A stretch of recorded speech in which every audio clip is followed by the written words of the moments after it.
So first off, just a little bit about what we're going to chat about tonight.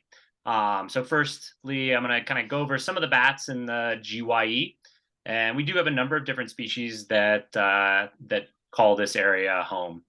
Then I'm going to talk a little bit about how bats hunt, and all the way from kind of the most basic down to some a little more technical things. So that's always fun.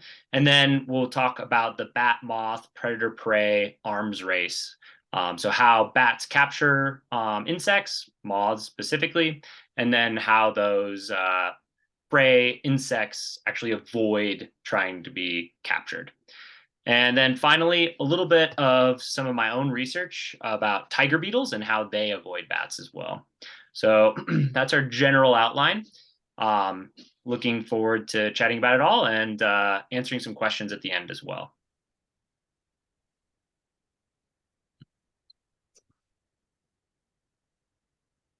So of our local bats, the most common bat genus that we have are these myoid bats or myotis, genus myotis. It's a really large genus. So we have worldwide over 120 different species. And around here, it's about half of our local bat species fall into this genus. Sort of the one that probably most people are most likely to have heard about is going to be the little brown bat, Myotis lucifugus, and that's who's pictured right here. Now, there's a lot of variation within these bats in this area as well as around the world, but for by and large, the species we have here are going to be this kind of brown-furred, fairly small insect-eating bats. And that Myotis genus does mean mouse-eared. So you can see they have pretty little simple ears there and a little bit shorter face than some of our other bats. And once again, these are really small animals, less than 10 grams. So really, really little guys. We also have the big brown bat, which can be, about 2 or 3 times larger than those little brown bats. And even though the names are kind of similar, they're really not very closely related bats. So this is in a different genus, Eptesicus, and they're common all the way across North America and even down into South America. So they're a pretty interesting animal, and they've adapted themselves really well to all kinds of different conditions, from like boreal Canada all the way down into the tropical areas of Central America and the Caribbean. So kind of like black bears around here, they hibernate in some of these colder areas, but then once you get down into the tropical areas, they're active year round. So it's kind of an interesting thing with bats as well as bears. They're not obligate hibernators a lot of the time. Now, this really interesting looking bat is Corynorhinus townsendii, the Townsend's big-eared bat. And a lot of these bats with really large ears like this, really excellent echolocators, able to track down those insects that they're going after in the air, but even along near shrubs and other vegetation. And this bat here is a medium-sized bat, and definitely a more of a soft-bodied insect specialist or a moth specialist. And with some of these bats, people will use this term whisper bat, which gets thrown around a lot, but what it's generally trying to describe is bats that use echolocation that's not quite as intense or loud as other bats. And this can have a couple of different purposes. One, it's a little bit less energetically costly to them, because screaming all night long trying to find your prey out there is going to be a little bit less difficult if you don't have to yell so loud. But then also it helps you sneak up on some of their prey that might be listening into that echolocation. And we'll talk about that a little bit later as well. One of our really handsome local bats here is this hoary bat. So these guys are solitary roosters generally, usually under bark, dead trees. They migrate a lot. So with a lot of these Lasiurus bat species, you're going to have big, long distance migrations. You may have even heard about some trouble with bats running into windmills. Oftentimes, it's these more migratory species that suffer that. So then we've got the silver-haired bat here. Pretty handsome little profile there. They are another bat that uses a lot of really forested areas, and they require dead trees rather than caves or other types of rocky roosts like that generally. So standing dead trees are really important, as we know, for a lot of animals, for example, woodpeckers.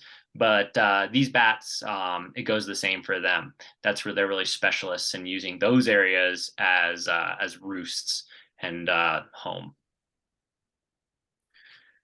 Then we have, I think, one of maybe the most handsome bats in North America, Euderma maculatum. That's the spotted bat. You can't see his spots super well, although you can see it a little bit on his shoulder, on his back there. They've got these enormous ears to be able to pick up low frequency, their own low frequency echolocation. And these bats are actually quite rarely detected. There's even been talk of them being one of the rarest animals in North America. Probably a little bit of an exaggeration, but they're certainly one of the most rarely detected mammal species around. And even though they have quite a large range, kind of all over Western United States, these are bats they're often not picked up in surveys, whether those are mistnet surveys or echolocation surveys. So kind of an interesting and elusive bat that we have around here. Harlan giving a talk on bats. So finally, we have one of my favorites here, the pallid bat. And you can see in this picture, he's carrying, or she is carrying a big desert scorpion here. And these bats are what we call gleaners. So they often are catching insects off of the ground or off of leaves, which poses different tricks to how they're going to actually capture and find and then capture those insects. So pallid bats, they'll not just use echolocation, but they'll also use what we call passive listening. So they're just listening for the rustle of that scorpion through the sand, and they're going to use that to home in on it. That echolocation won't be so helpful if it's trying to pick up an insect on the ground. So not only do they have to find those insects, but they also have to catch them and subdue them. You can see this is a pretty large scorpion. It's probably not going to allow it to be picked up and flown off with just without a fight. And interestingly, these pallid bats actually have some genetic mutations that allow them to be pretty well resistant to scorpion venom. So they're pretty impressive little critters.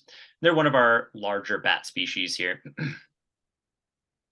So when we go all the way back in time, we start thinking about bats from an evolutionary perspective and when they first show up in our fossil record. We think that that's probably around 65 million years ago.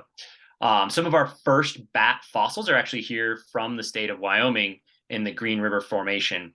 And this bat species right here was part of that Green River Formation. You can see a lot of really classic bat characteristics. It looks pretty much like a modern day bat already. And that fossil is from about 52 million years ago. So bats have been around a long time. And ever since they sort of show up on the scene, flying and echolocating, no bugs really at night are going to be safe. And so that's what we're going to start talking about next is sort of how those insects have had to respond to this menace that's come on the scene around 65 million years ago. So I'm sure many of you already know all about bat echolocation, but we're just going to talk about it briefly here in its simple form. So for example, we need to know how those bats are actually hunting those insects in the night sky. And we've got a really simplified diagram here. We've got a bat, and those sound pulses coming out are the echolocation that bat is sending out.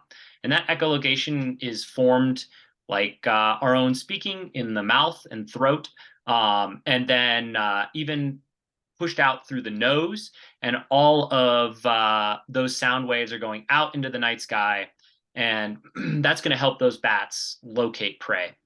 So once that sound wave goes out, it's going to hit off objects, and bats are going to be listening with those big ears for the echoes. And this works just the same way that airplane radar or sonar for submarines works. You send out a pulse of sound, and then you're listening for the return of echoes.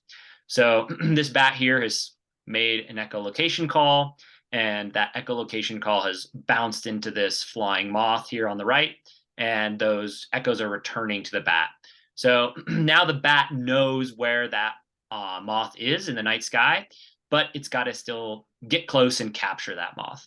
So that takes a few more tricks. So down here in the bottom left, what you'll see is a sonogram of bat echolocation. And you can think of this as going from the left to the right, forward in time. And so you can see we have some really strong single pulses there. Those are those sort of red, purple vertical lines there. So you can see the first few pulses are pretty well evenly spaced out in time. So it's like one pulse, a little bit of time goes by, another pulse, a little bit of time goes by, another pulse. And so these are when a bat is just out searching in the night sky. It's sending out a call here or there, and it's just waiting for some echoes to come back to it. Now, as we get a little bit over to the right side of this sonogram, what you see is that the calls get closer and closer together. And we call this a feeding buzz. And so what this means is that bat has located something and is trying to home in on it and get really close. But as it flies in close to this moth, it needs to know even more information about where that moth is. So you can think about this as if you're on one side of the room and you see something you want to go get on the other side of the room, but somebody's flicking the lights on and off at a pretty slow pace. So those are those first early calls are really slow, and the bat's getting a general information about the world. But when it homes in on that moth, and it needs to know, is the moth turning left or is it turning right? As I get really close, it's going to start flicking the lights on and off really fast, so it can have more information about how that moth is looking to escape it. And so feeding buzz like this goes from click, click, click to click, click, click, click, click, click. And that's how that bat is going to really home in on that insect. And we'll watch a short little clip here of a bat doing just that. So you can see here, we've got a red bat on the left and a moth flying on the right. And this video was actually taken in a lab, and so that we could film it. And this is filmed in infrared. And that's why everything's kind of this strange black and white coloration to it. But what you're going to see is, and here is that bat closing in on that moth and then capturing it. Now, before I press play, I just want you to think about how you think that bat is going to catch that moth. So he's flying through the space and time, and his mouth is open here. He's echolocating. But how is that bat going to actually secure that moth and end up making a meal of it? So give that a little thought here as we watch the video.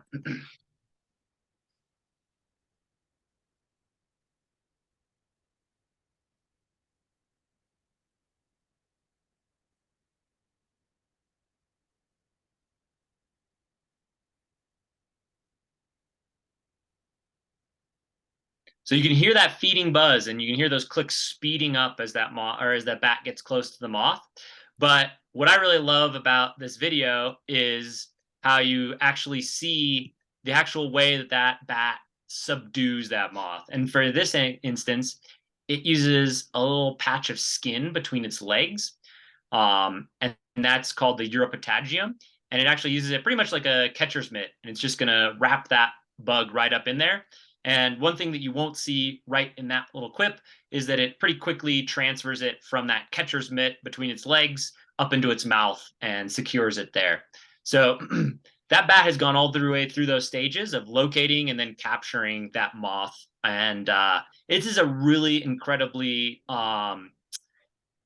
effective way of finding food for bats. And bats have diversified a lot in those 65 million years. They're actually the second most speciose, so the family with the order with the most species in them in all of mammals. The only thing that has more species in them are the rodents. So this has been a really successful trick that bats have developed in the last 65 million years. But as the talk sort of hinted to, insects are not completely helpless critters, and they've also been responding in the last 65 million years to bat predation. So insects actually have all kinds of different strategies for avoiding being eaten by bats. And we'll talk about some of those. So first of all, bats aren't the biggest animals. So if you're a really large insect, that can actually help you avoid bat predation. Tails, we'll talk about how tails and moths can actually help them escape bat predation. Also, kind of seems pretty obvious, but flying in circles or other sort of evasive maneuvers might help you escape a predator that's trying to catch you. Then we'll talk a little bit about insect ears. So the ability to actually listen in on the bat echolocation and use that to your advantage. And finally, sound production. So first of all, large size can really help you avoid being eaten by bats. So on the left, we have a rhinoceros beetle. These beetles can be found in southeastern and southwestern United States. And they are really large and obviously really heavily shelled. So most of our sort of North American bats would have no ability to crack through that shell or even catch and subdue something that's that large. Then we also have things like giant silk moths. This one over here on the right is actually a local species we have here around Wyoming. And these silk moths are quite large and they've got a whole bunch of wing. And those wings actually help protect them from bat attacks because it's a lot harder to catch a moth that large in your catcher's mitt between your legs if it just doesn't fit in there. So those wings can really help them kind of bounce off of the bat and actually get free. So large size can be really effective at keeping them safe from bats. Also mentioned tails. This is the Luna moth. If you've anybody spent any time in the eastern United States, you might be familiar with this species. We don't get it out here west, but pretty common all the way up and down the eastern coast into central United States. And they have these really beautiful long tails to the back side of the wing. And for a long time, it was kind of speculated as what those tails were even doing. But work with some of the collaborators I've worked with actually showed that these tails are really effective at helping these moths stay alive through bat attacks. And the Luna moth isn't the only moth species that has a big long tail like this.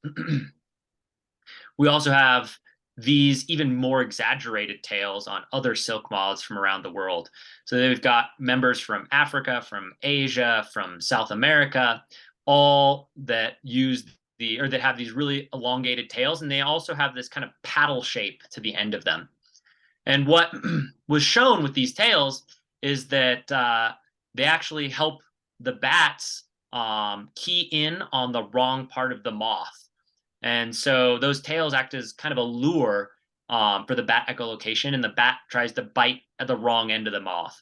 And so we've actually done some studies where they removed the tails from Luna moths and added tails to another moth without tails, and they found that having tails on a moth actually increases the survivorship with a bat attack. So once again, we've got a nice little video here to illustrate that point. And we've got a very similar setup. There's a Luna moth flying on a tether, and here comes a bat. You see, gets a hold of the moth and leaves with only one tail.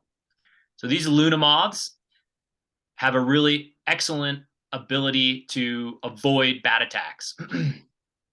Now, it might not think like that's a very good strategy if you only got two tails and you're only good for two bat attacks. But these are really short-lived species. They actually are only going to live for probably less than a week. They just need to mate, and if they're female, lay eggs. So avoiding one or two bat attacks is probably all they need to survive and reproduce. So for these silk moths, we can see that once we look at like a family tree of those moths. So here we have who's related to who in the silk moth world. And you can see these darker gray shaded spots on this circle. Those are areas where the moths actually have tails. And you can see that these tails have actually evolved multiple different times in different species. And so that's suggestive that there really is a strong pressure on these moths to do evolve a strategy to avoid bat attacks, and that these tails have been successful in that for multiple species that are somewhat unrelated. So independent evolutions of tails multiple times in the silk moths. So mentioned earlier, evasive flight can be a really important way for insects to avoid bats, and that can work in a few different ways. You can have obviously just erratic flight, makes it hard for the bat to home in on you correctly and actually capture you. You can have moths that actually just fold up their wings and fall on the ground. And by falling on the ground, what you're doing is you're avoiding being picked up by bat echolocation. You think of fighter pilots flying, and what they often do if they don't want to be picked up by enemy radar, they're going to fly really low and close to the ground. And by doing that, what they're doing is they're having that radar pick up all of the signals of the trees and the rocks and other things that are on the ground, and make it really impossible for the radar receiver to differentiate the fighter plane from other things that are on the ground. So by falling on the ground, those moths do exactly the same thing. They avoid detection. Spiraling and turning can be really important. Obviously, bats are not sending out sound in 360 degrees. They're sending out in a kind of a cone in front of them. So as long as that moth can get out of that cone of sound, it can avoid being detected. But a lot of these maneuvers actually require some sort of early warning system. And moths and a lot of other insects as well have just that. They have ears. And bat echolocation, obviously, it's hard for us to hear it a lot of times unless it's slowed down, because it's too high in frequency for our ears to actually pick up. But for a lot of insects, their ears are actually tuned to the exact frequencies that bat echolocation is made in. And so that allows them to actually have an early warning system and know when those bats are out hunting them. So we're just taking moths, for example, we know of different groups that have ears on their mouth parts, their palps, on their thorax, on their main part of their body there, on their abdomen, and even on their wings. So ears have evolved in insects many, many different times, and are often tuned specifically to those frequencies of bats echolocation.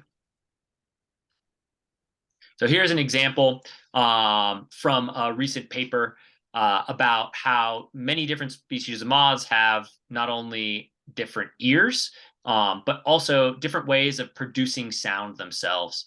And so we've got a number of different moth species, and you can see here we've got sound producing organs of different types on all these different structures on different body parts. And sound production is also quite common in moths, and they've evolved many different times. And they have actually just multiple different functions for how producing sound in these moths is actually effective anti-bat strategy. So obviously, we know a lot of insects can produce sound, whether that's through pushing air or vibrating certain body parts against each other, like cicadas. But sound production can function in a number of different ways. So it can be a startle response. So it can help startle your predator. It can actually functionally jam echolocation. And it may even be an acoustic aposematism. We'll talk about exactly what that is later. So as a startle response, sound production does startle predators. And they've shown this with lots of different predators, would-be predators, that if that burger that you're picking up suddenly screams at you, you might drop it and it might have a chance to escape. And that's what these moths are betting on, that if you can just startle that predator for just a second, then you might have a better chance to get away.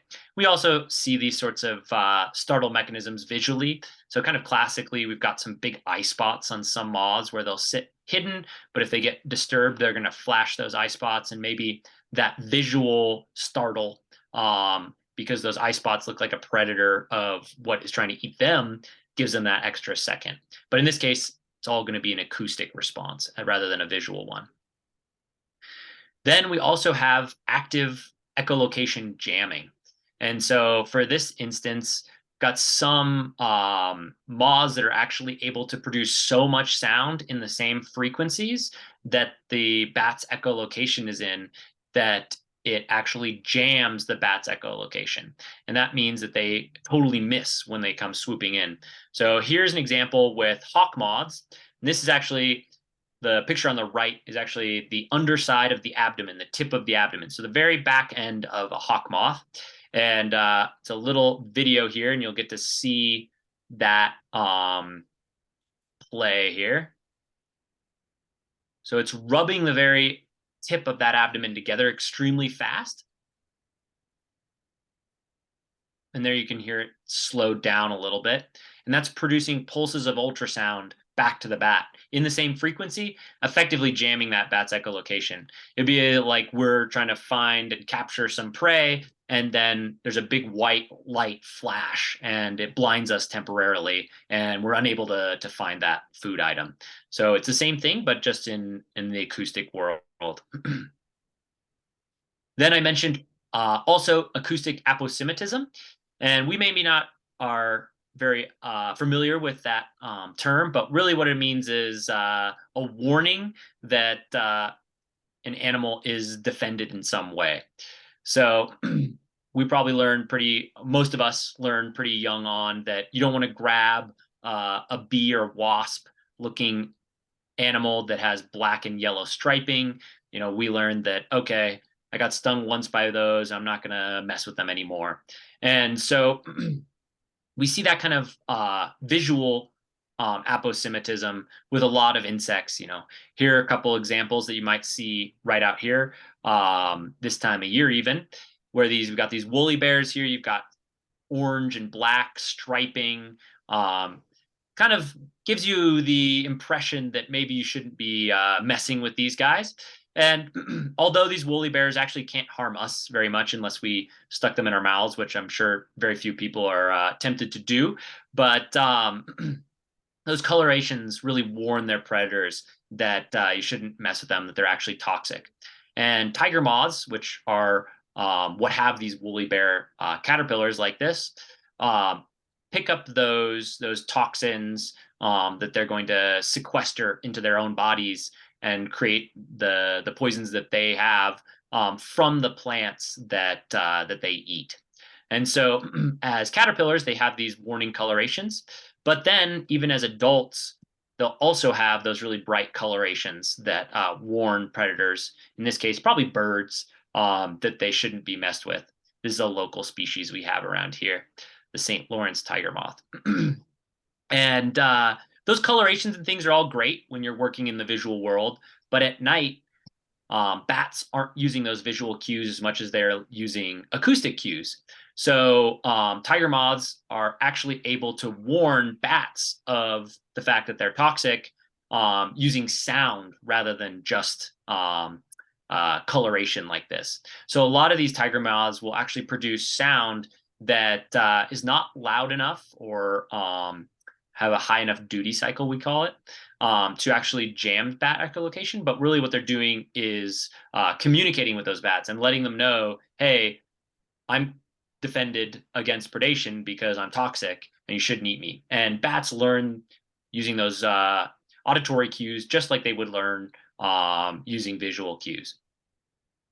So that offers a good amount of defense for those moths. So finally, I'm going to switch gears a little bit here and talk just a little bit about other insects. So obviously we've talked heavily about how bats and moths interact in the night sky, but bats eat a lot of other kinds of insects. Pretty much anything that flies at night, bats are going to eat it when it comes to bugs. So first of all, we know those ears are really important for moths, and we know that 6 different orders of insects at least have ears that can hear bat echolocation. And so when I was doing my research, was interested if other insects employ similar anti-bat strategies. And so the bugs I settled on to study were tiger beetles. And I chose that group because I knew that bats eat lots of beetles, but we had done, as scientists, had done very little work investigating how beetles respond to bat echolocation. And so here are some of the beetles that I worked with. This is a tiger beetle that we're looking straight down on, and it's flying. It's just tethered there, so I just stuck a metal probe just to the top of its pronotum, and that was just glued on. So that beetle was just fine after this experiment. But what we can see here are on the very top of the abdomen, once the wings are lifted out of the way in flight, that these beetles have ears. So these tympana are like our eardrums, and they work to pick up sound, and they're tuned to listen in on bat echolocation. So the work I did was interested in determining if tiger beetles are chemically defended from bats, like those tiger moths we just talked about. And also I want to determine if the ultrasound that tiger beetles produce in response to bats is similar to that produced by tiger moths. So these tiger beetles actually make sound back at their bat predators as well, just like those tiger moths. So we want to know what the function of that sound production was. So I went out in the Southwest a lot and collected up all kinds of different tiger beetle species. So here you can see a number of them. They're really amazing critters. We have a lot of species around the GYE as well, oftentimes up at elevation, but also down along rivers and things like that as well. This is a suite of beetles from the southwestern United States. These are all tiger beetles. They're predators. They're mainly diurnal, but they also fly at night, which means when they're vulnerable to bat attack. So the first objective I had was to determine if those beetles were palatable or could even be eaten by bats. And we did know that tiger beetles do possess some chemical defenses, including benzaldehyde and even cyanide in some species, but we didn't know how effective those chemicals were at deterring bats. And no one had ever tested any of that. So we wanted to find out specifically if bats could and would eat tiger beetles. So up at the university, or Boise State University, I worked with a collaborator, Jesse Barber, and we did those exact studies to see if big brown bats would eat tiger beetles. And here's a little video of a very friendly little big brown bat eating a mealworm first. You can see, finds that completely delicious. And after, I'm going to offer him a tiger beetle, see if he treats it the same.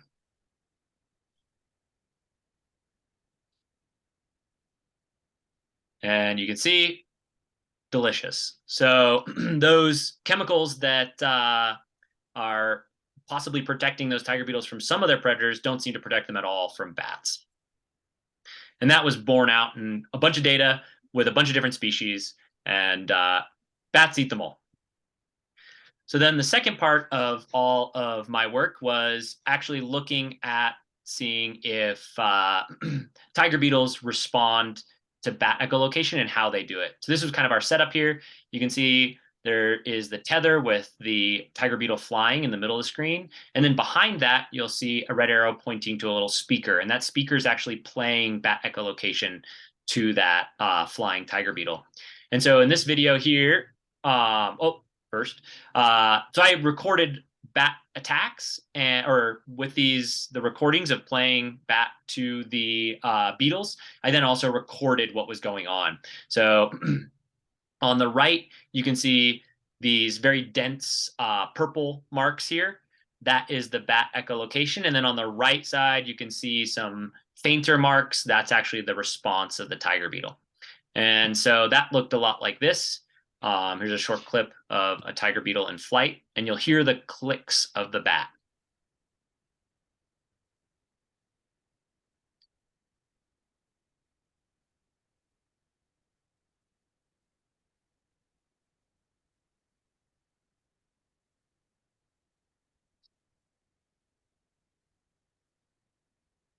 And I'll play it one more time, but what you'll notice is that the beetle really changes behavior in flight when those clicks happen. The first ones are a little bit hard to hear, and the second ones are a little bit easier. But you'll notice a big swing of the head, as well as the legs, and even the elytra, which are the covering of the shell of the beetle there. So watch for that when you hear the clicks. I don't think we can actually hear. Okay.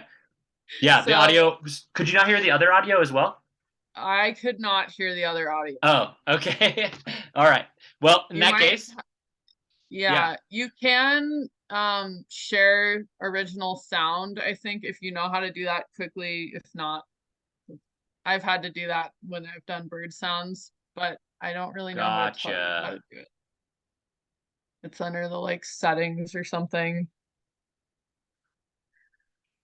I'm Share sorry, computer I don't know. sound. Yeah. Sorry. Nope.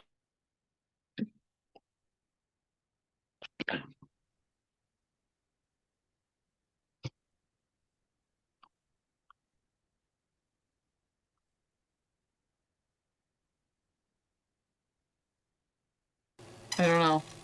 Well, there it is.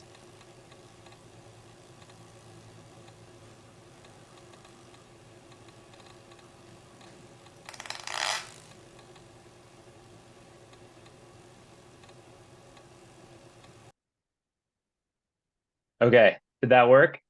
That worked. Thank you.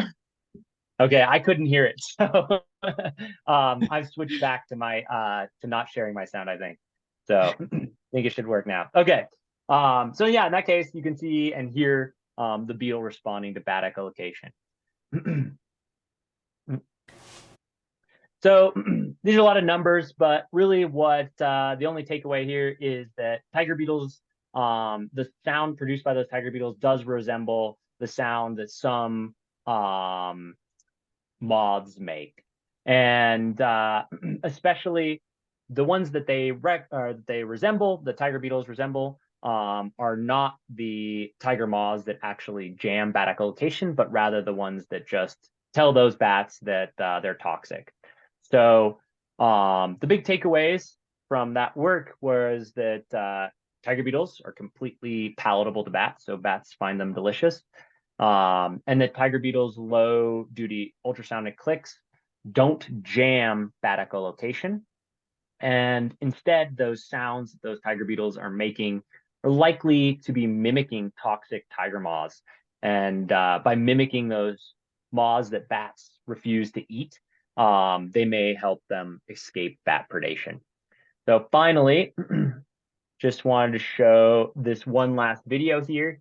And this is of a tiger beetle flying and a big brown bat catching it in flight here.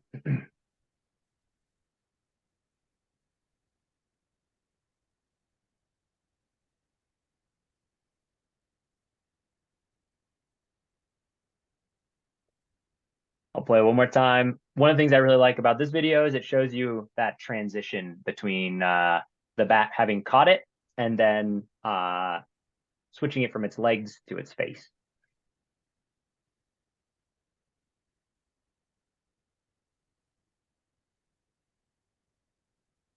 So thank you so much.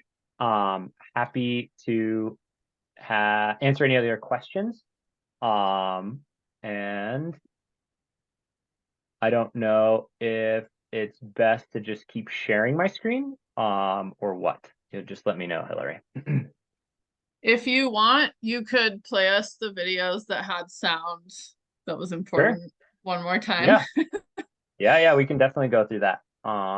Let's see. And then if anyone does have a question, you can raise your hand or type the question into the chat. So tell me if you can hear this. Yep.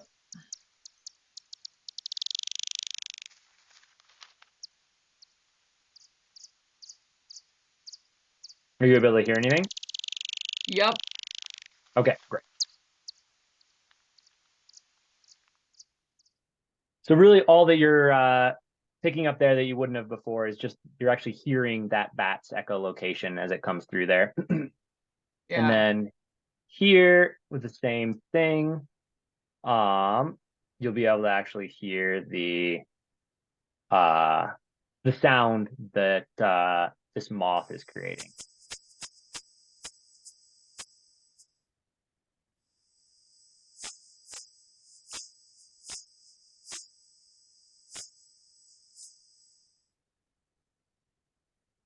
Wow, really cool. Yeah, Thank you for playing those again. Sorry, I should of have course. stopped you when I couldn't hear the first video, but I wasn't No 100% worries. sure if it was me or if it was something else. No, Um, that's fine. but a couple people, it looks like, do have questions. So I think Elizabeth raised her hand first. So Elizabeth, do you want to go ahead and ask the question? Yes, thanks, Hillary. Thank you so much for asking Harlan to play the sound, because I was looking all over my screen like, wait, something's wrong. I'm not hearing anything. So I'm glad you found that problem. But thank you so much for this presentation, Harlan. It was really, really fascinating. I never knew the thing about the lunar moths. I always, I just thought that's the way they were, and I didn't know why they had the tail. So that's so cool. So I learned something. Yeah. That was neat. I have fantastic. Yeah. I have sort of like a backyard wildlife question for you about bats and bat safety. I found a bat in my backyard, spread eagle on the ground, wings out flat. And it was such a beautiful thing. I thought that it was not real. I thought it was a Halloween decoration that had blown down. Sure. But to be safe, I put the dogs in the house and I went out with a plastic baggie to pick it up. And it flew right away after I touched it. I mean, is that a normal thing? I've never seen that happen with a bat before. No, probably not a normal thing. Bats, anytime during the day, they're going to be very vulnerable to being eaten by birds. So we've got lots of raptors and other things that would certainly grab a bat. Actually, just the other day, at the airport in Jackson, I saw a magpie right in a bush with the bat in its mouth. So essentially, anytime you see a bat kind of doing something strange during the daytime, generally speaking, there's something wrong. And that could mean that the bat's sick, could mean that it's young and confused and made a mistake. But by and large, that's never going to be a real normal behavior. They're just too vulnerable during the daytime. Very cool. I assumed we had just had a whole storm system go through. I thought that maybe it had been migrating. It was just like exhausted and just like lay out on the lawn or something. I don't know. Could be possible. Absolutely. No, thank you. Yep. Thanks for the question. And it looks like Bernie raised his hand next. And then if that's okay with you, I will kind of MC the questions that are coming into the chat, and like I'll ask the question and then you can respond maybe. All Absolutely. Right, Bernie, shoot away. Yeah, hi Hillary. Hi Harlan. Could you elaborate a little bit more on the conservation status of the more unusual bats in Wyoming? Sure. Yeah. Well, some of the biggest worries about bats in the state generally come from very similar things that we have issues with for most animals, being habitat. Issues with habitat are similar for lots of different bats. But I'd say the biggest conservation issues and worries really in the Rocky Mountain West are going to generally come from when is white nose syndrome going to show up in this area. It's been such a huge problem in the Northeast and has even been detected in Washington State as well. And so, if you read like the compendium for that Yellowstone National Park puts out every year, every year they talk about when's it going to be here, when's it going to be here. So far, so good, but it's probably a matter of time. That's a bigger issue for certain bats. The Myotis family, the Myotis genus is more often affected. Essentially, the bats that are most affected by white nose syndrome, which is a fungus that attacks open skin on bats, are the bats that roost and hibernate through the winter in cool places in groups. And so certain bat species, the species that roost in trees or roost in very small groups or migrate, some of those species are much less likely to be impacted. But we have had problems in the Northeast where some of those Myotis species have experienced declines in up to like 99%. So it's a truly horrific disease for bats. Another big worry, obviously, is wind power out here. And there are a lot of papers kind of coming out now and a lot of work being done on that. Wind turbines generally seem to be a problem for bats that are more migratory. They seem to be a problem for bats in that they're not actually colliding with the blade. It's a barometric pressure issue for them. And that's what actually kills the bats. So they don't even actually have to make contact with the turbines. And there's a lot of work going into trying to figure out who's most affected by that, and then how to mitigate those problems. It's still certainly an open question at this point. But I'd say that habitat and then those other two are really probably the biggest issues for bats in this area. Awesome. Thank you. All right, here we go. So Jeff saw a solitary bat feeding on insects over a pond this summer. Is there any way of knowing what bat that might have been for him?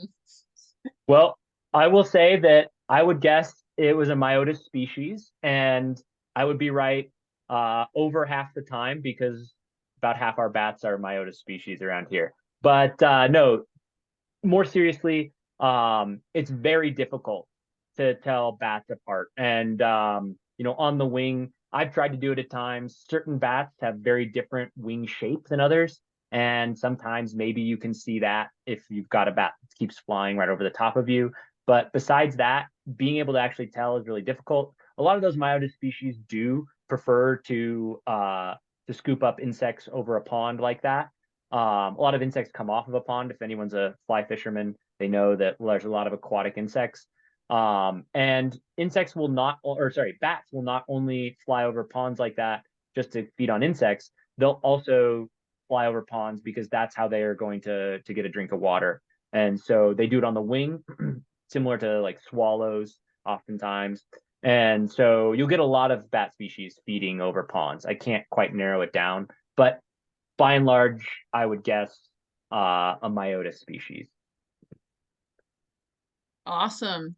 Arna has a question about plants. I don't know if you know the answer to this, but what are the larval host plants for the tiger moth? They eat a lot of different things. And I don't know all their hosts, but around here they can be pretty generalist, which actually changes how toxic they are. So some are going to be more toxic to those predators than others, but they cover a wide variety of plant species. Willow can be one of them, but many other things. Awesome. Mom's iPad. Hi, Mom. Says about how many bugs do bats eat in one night? When do they generally leave Jackson? And when would we expect them to come back for those species that are migratory or hibernate? Yeah, so I mean, if you go out tonight, you're likely to see bats flying around. Bats are going to be active when bugs are active, and they're going to either migrate or hibernate when they can't get food. But there's even evidence of bats coming out of hibernacula, so places where they are hibernating and actually eating bugs in the winter in places. So summers are going to be much more common to see more species around here. But in the winter, there may even be times where bats come out of the roost. So that's a pretty hand-wavy question or answer to your question. But yeah, we certainly have bats around here right now. And not all of them are going to migrate. Some species migrate, some species hibernate. Up here, obviously, you got to do one or the other because there's a lot of year where there's no bugs. I'm sure it is variable, but yeah, do you know about how many in one night a bat can take out? Yeah, so there's a famous study where they sort of let a bat catch bugs in a room and then extrapolated for how many that would be a night. And this is the kind of often quoted 10,000 mosquitoes in a night. And that's probably not true, but it's going to vary completely. Like, obviously, if you're catching big scorpions on the ground, you're going to eat a lot fewer bugs than if you're catching, tiny mosquitoes at night. And a lot of our species aren't perfect specialists. They're going to be pretty generalist. They might catch mosquitoes at times, beetles at other times, and moths at other times. So it's just going to depend on the size of the bug. Some of them are going to have to eat, their body weight in a night. to keep those metabolisms going. So it's a lot of bugs. And there have been estimates of, you know, how many millions to billions of dollars that you know, agriculture is avoiding paying in damages to crops just from bats eating bugs. So there's a lot of those sorts of statistics out there. Yeah, it's very variable, I guess, is what it really comes down to. Awesome. James has a question about the unique aspects of the echolocation and is wondering if you can identify individual bats from each other. I think he means of the same species, maybe. Correct me if I'm wrong, James. Yeah. So bats can certainly identify individuals. You've got roosts where mom's gonna leave baby on the wall and come back thousands, maybe tens of thousands of bats in that roost and gonna be able to pick out baby by sound, so voice. So certainly individuals, bats can tell each other apart. I don't think we've gotten to that point for telling bats, individuals apart from each other. That said, we are able to tell species apart in some places. And so a lot of the bat surveys that get done actually get done by listening in on their calls. And so you have a recorder out there that just is picking up those bat calls, and then there's algorithms that are run to try to figure out who's who. And obviously it requires a good library of what species are there, but kind of like if you use Merlin, you know, and are trying to identify bird calls based on your phone, there's similar things for bats, and that's actually a very common way that we do bat surveys. Awesome. And James's second question was, is there any way to retrofit windmills to reduce or eliminate bat deaths, or is it just best to advocate against wind energy in favor of other green energies? Yeah, that's a tough one. I think that those sorts of ways to reduce or eliminate bat death have been certainly talked about. Changes to windmills certainly have been talked about. Not putting windmills in important you know, flight paths is also important. But we've also got to remember that, you know, our existing infrastructure, not just windmills, does a huge amount of harm to animals. And you know, I don't think we're at this point throwing the baby out with the bathwater on windmills. I think there's good to be had there. But it is important to realize that, you know, infrastructure generally can have a problem. So yeah, there's a lot of work being put in to that in the last decade or two, and it continues. So Awesome. Do you know, Catherine wonders what the rabies prevalence is in our local bat population? it's higher in some species than others, but I don't know the overall prevalence. You know, obviously, if a bat is doing something strange during the daytime, I would say don't do anything with it. You want to avoid it, because once again, that's unusual behavior, and it's the same if you behavior from a dog or a raccoon. Those are animals to probably avoid for worries about rabies.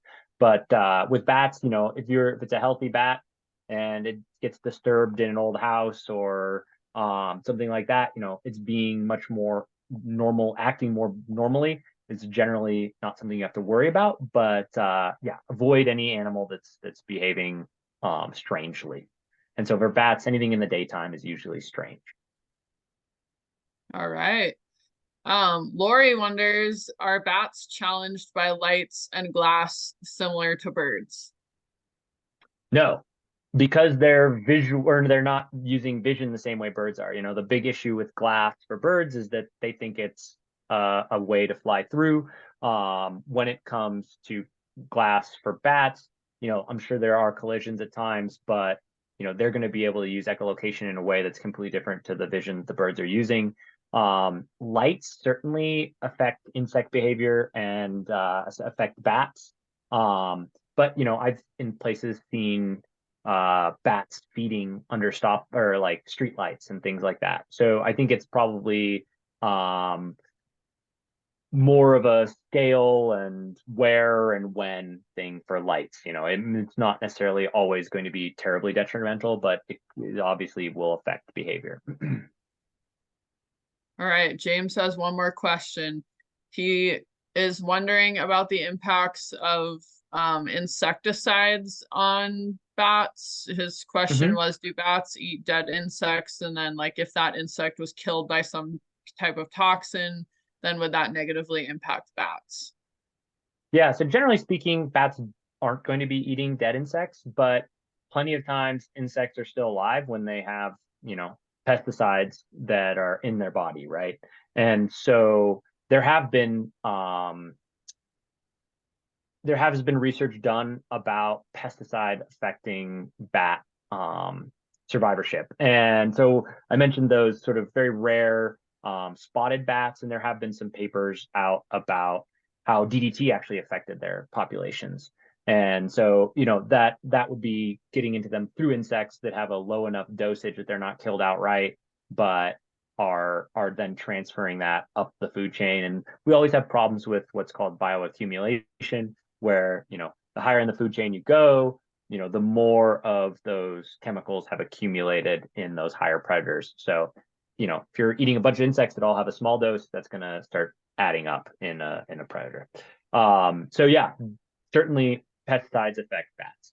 One, just reducing food resource, but then two, even, actually actively building up in them. All right. This is an interesting question. So the person wants you to elaborate on how bats evolved.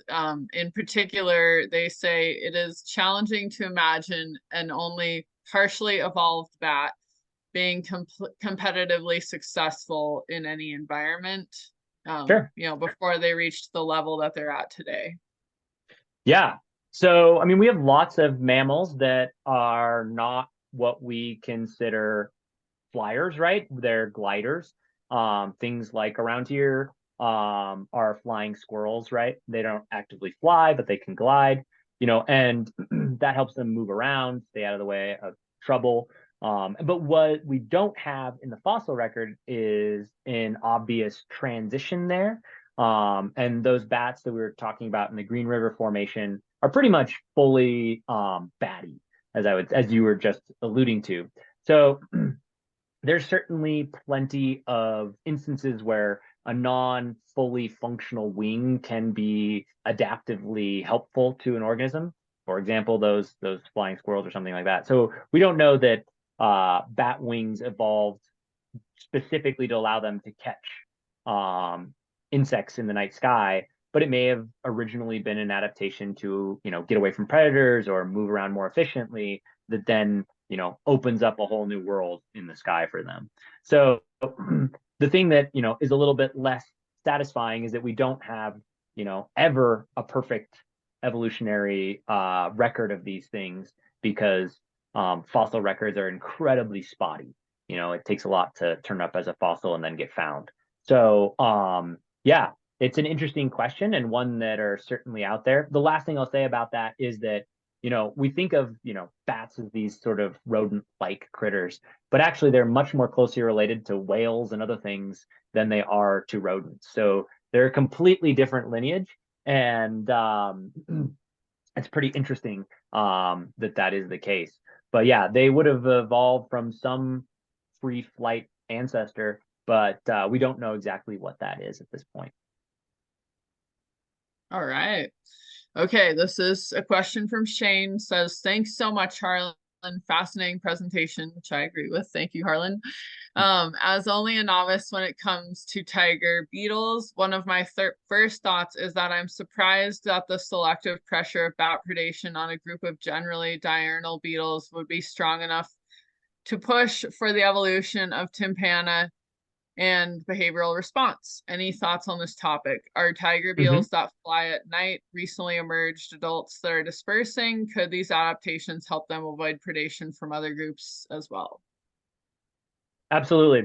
Yeah, it's a really good point. And what I'll say is that we don't know that they evolved tympana specifically to avoid bat echolocation. That's something that could be the case. Ears have evolved in all kinds of different groups of insects, but ears also evolved in insects way before 65 million years ago in some groups. So for example, crickets have been singing to each other at night to attract a mate much longer than we think, bats have been flying around. So crickets do have behavioral responses to bat echolocation, but those ears clearly predated echolocating bats. And so what I'll say is we don't actually know that those tympana in tiger beetles existed before bats or after bats. But either way, what we do know is that they have been co-opted to listen in on bats at night. But you're exactly right about the tiger beetle behavior, because it's only our species of tiger beetle that disperse at night and can be collected at like a light sheet that respond to bat echolocation. There are some tiger beetles that don't have any nocturnal behavior or activity. And those species, you can play all the bat song you want to them, and they never make any sort of response to it. So it's clearly very closely tied behaviors to actively being at risk of being eaten by bats because you fly at night. So it's a pretty interesting thing that the behavior seems to be very, very closely tied to nocturnal behavior in tiger beetles, or nocturnal activity in tiger beetles. Wow, thank you for your response to that question. That's fascinating. Jeff does want to clarify his earlier question about the solitary bat feeding in the middle of the day, or that it was feeding in the middle of the day. Oh, he yeah. says is not unusual. Definitely unusual. Middle of the day is usually very unusual. I will say that, obviously dawn dusk, you definitely see bats flying around somewhat. But yeah, that's strange. I wouldn't say that there's any one species of bat I would say would be more likely to be flying during the middle of the day over a pond that I know of. But yeah, definitely interesting. Awesome. Okay, Sarah says, are there any species here that will use a bat box? And is there any risk of spreading disease? I think she means among bats from man-made bat boxes, but potentially she's speaking about disease to humans. I'm not sure. Sure. I'd say the risk of spreading disease to humans very low, but yeah, I think you're right. I think she does mean that spreading between bats, there's always risk, but having a home is better than not having a home. Bat boxes, there lots of different versions, and some are going to be more applicable for different species. We have those species that like to roost up under bark and things like that. And then we also have species that like to roost in big colonies. So bigger bat boxes are going to be more applicable for those species that like to roost in certain areas. But also, if you look into making a bat box, there's often a lot of talk about where to position it, how to position it in the shade, in the sun, because temperature often is a really big factor for where you place those bat boxes. So essentially, if you're building a bat box, you generally have target species that are likely to use it. And usually the people who are giving you the directions on how to make a bat box will talk a little bit about some of those other things that might encourage certain species to use it. Thank you. I know that it's now past 7.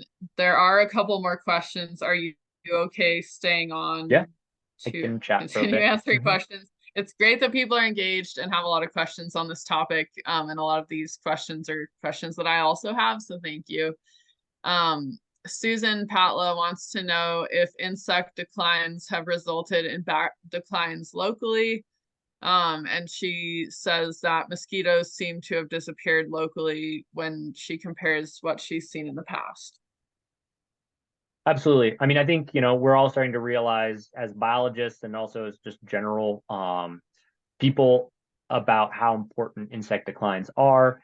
There have been a lot of articles about insect declines recently. Obviously, for example, well, let's take a step back. For bats, oftentimes we don't have really good long-term data. There's often also been other issues for bats, like if people are going into caves and killing them all at the roost, that's going to have a lot more of an effect than just insect declines. And so those sorts of topics have been more focused on for the bat community. Also, you have to have a huge amount of long-term data collection to really know how things are declining. So I'd say that some of those best data sources have usually been for birds, and we have seen big declines in birds in different areas, and a lot of them, habitat loss, but also things like insect declines have been linked to some of that. So with bats, it's certainly going to have an effect. Do we have direct smoking guns for specific bats in specific localities? Probably not so great right now, but that's partly just because of lack of data, I would say. All right. Jenny says that she has some bats inside a log cabin where she was living, and wants to know, are they more often found inside log cabins as opposed to houses with other outer coverings like sidings? And do you know of any tricks to keep them out of houses? Yeah, it's a good question. I don't know. But what I would guess is that log cabins are more likely to have spaces that allow bats to go from outside all the way to inside. Bats certainly use other buildings as well. Oftentimes they're going to go into spaces that people never go into, crawl spaces, attics, things that aren't really on the inside of houses, whereas log cabins, maybe they just get all the way inside a little more easily. Tips and tricks, the best thing you can do is figure out where they're coming in from. And then at night when they're out flying, can be one time to close up some of those areas. Now, that's not a perfect solution always because, maybe not everybody went out that night. There can certainly be times where not all bats are going to leave the roost. There are certain things that people will put on houses to allow bats to get out, but not back in. And so those are sort of the tips and tricks, I would say. A lot of, sort of bat friendly groups. Bat Conservation International is one of those, can kind of often have some of those working ideas, and maybe better information than I do on that specific tips and tricks. Awesome. This is kind of a similar question, but this person gets a bat or two near their front door every year. That's cool. Do they need to worry about it flying into the house? And they're also wondering, could it be the same bat each year? So that's kind of like maybe how long do our local bats live? Yeah, that's interesting. I guess what they're doing near your house. I remember as a kid, we had a bat that roosted one night in our mailbox, and was gone later. Bats use different kinds of roosts. They'll use what we call nocturnal roosts as well as daytime roosts. So those nocturnal roosts are never a place where they're spending all of their time, but it's a place where they're using just to go out and forage and then come back. And then they'll go back to the daytime roost to sleep through the day. So those kinds of roosts, you don't have to worry too much. They're just, using that area to hunt. Diurnal roosts, really the only problem is if it's getting in the way of you in some way that's worrying. But yeah, I would say that it could certainly be the same bat. So some of those little myotis bats that we have, they actually have some species, lots of species will live 20 years.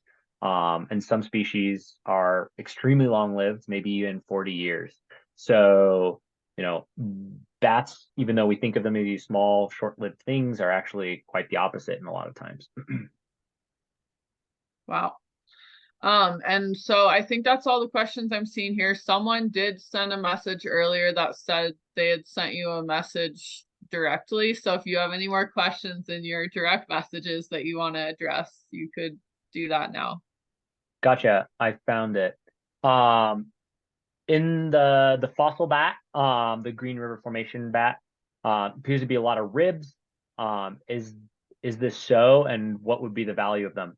That's not something I know too much about how many ribs bats have. But it would be interesting to know if that's, similar to other mammals or if they have more ribs. But I don't know actually. But yeah, they are very ribby, but maybe that's just because they're small and they've got, the similar number that we have, but they're all just kind of compressed down together. So I'm not sure. Okay. And then James, I thought you said that was your last question. Just kidding. James has one more question.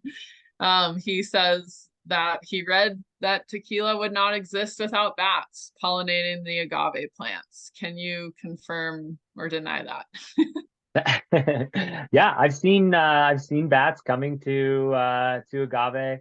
Some of those really big big agave have big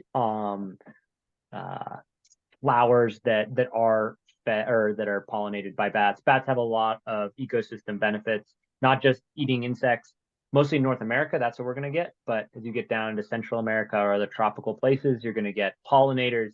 You're going to get ones that eat fruit and are very important for forests for seed dispersal because they're going to poop those seeds out other places.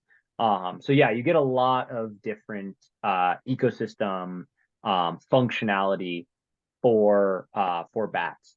I don't know what percent of agave pollination is just bat pollination. There are other insects that will come to those flowers as well, but bats, obviously carry a lot of pollen. That fur really carries a lot. If you ever just type in a bat pollinator, and you'll see these bats covered in yellow pollen. So I'm sure they per bat they probably do a lot more pollination than smaller insects.